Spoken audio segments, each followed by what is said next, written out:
Today, I'm going to cook a talbos ng kamote. Sa Bisaya, sa laro na mo ang udlot sa kamote. So guys, this is our wash talbos ng kamote. And this is the tomato and one onion. I'm going to put this one here.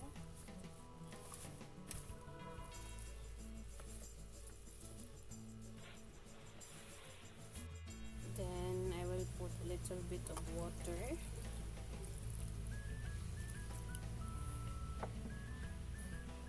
Put it on the fire.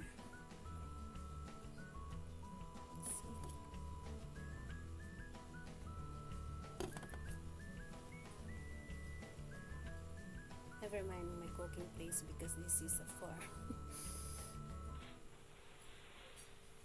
Just wait for less than 5 minutes. While we are waiting for the kamote tops to cook, we will prepare the other ingredients. First, kamote top salad. Slice the tomato.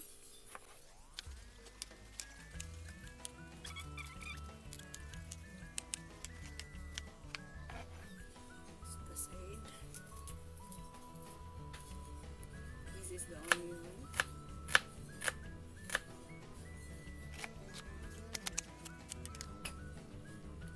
And here the salt.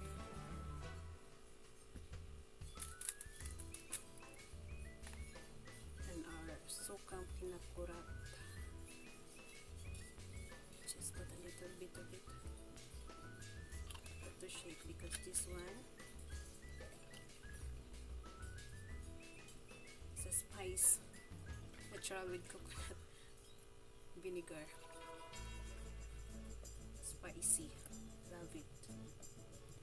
Put little bit. Okay,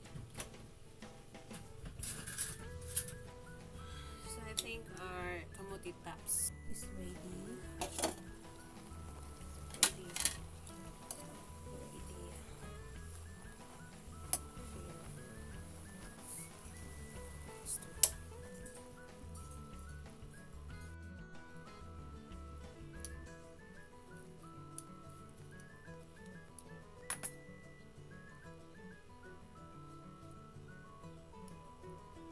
Very